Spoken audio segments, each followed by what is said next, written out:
Maybe not people so much as like TV or like films, older films. I tend to like, choose like escapism and like creating things that I kind of just pluck out of nowhere. But I just love watching people because they're so funny.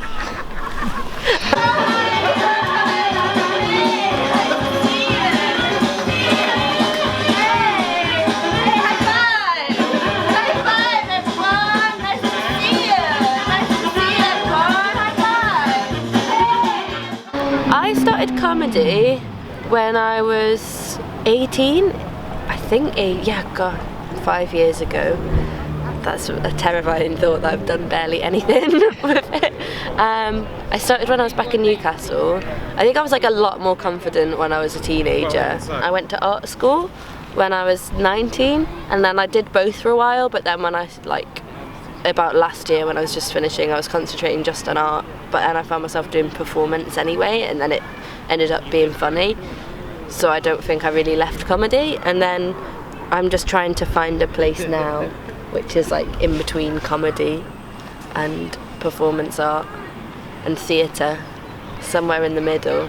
At the minute I'm obsessed with old British films like 60s Swing in London, or like anything with Rita Tushingham in. She's my hero. And obviously films are massive. Like films are the biggest thing for me, and also like DIY culture and like punk is massive to me, because I think like it's a much better way to do things. It's like just do it yourself and not wait for someone like big to come and ask you to do it. Just put something out and it will be like really good and anarchic and explosive and great.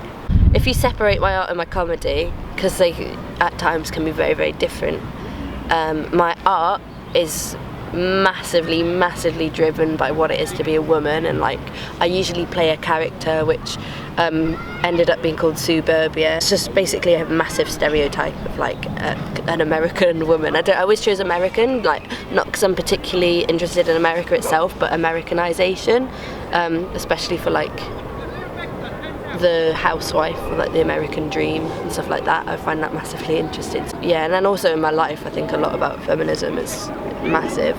But then with comedy as well, it's different being a woman, I think, in comedy. So I think I found myself now, like if I do gigs, it tends to be like with at least half women, and that's the best thing in the world, and that's where I always wanted to be when I was in Newcastle. And there was like a few really nice, like really good female comics, but there was just far fewer of us, and there would be like one female on at every gig, and I don't want to be tokenized, and I don't want to be I don't want to be introduced and like, and now we've got a woman.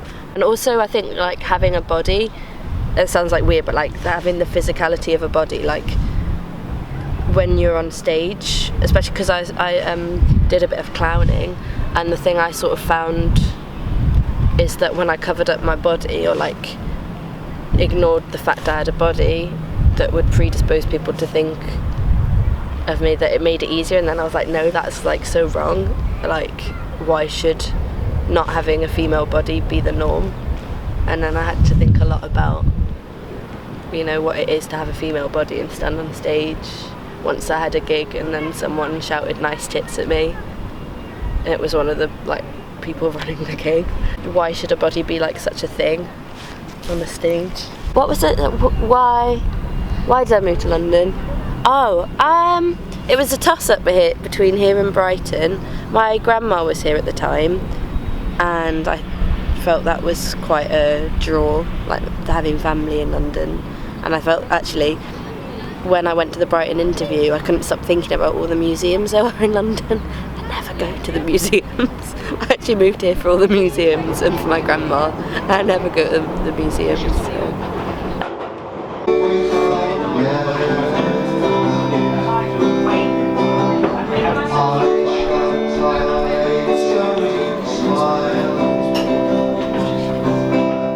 I would like to just make a living by what I like doing. I think that would be massive. I'm not like seeking to be like a famous comedian or a famous artist at all. I don't think it's just not me, there's not for me. But I would really like to kind of keep doing what I do until I get my own audience, and then like achieve some kind of like sustainability from that. So, you know, it's not that like no one's going to know who I am, but then probably about 30 people, and then they'll give me loads of money. It'll be great. Something like that. That sounds like doing an occult, but I'd like to just sustain myself through my art or comedy. It'll never happen. It'd be nice. It'd be nice that. It's an identity thing as well. It's nice to be defined in like some way by what you do.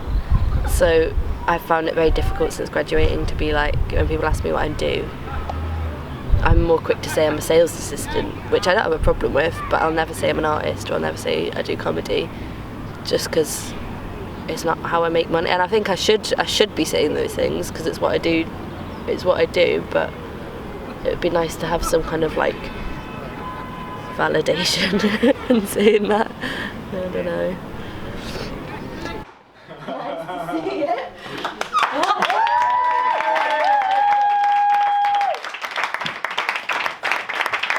Ladies and gentlemen, Liberty holds there. Thank you very much, Liberty. Now, our next act is a...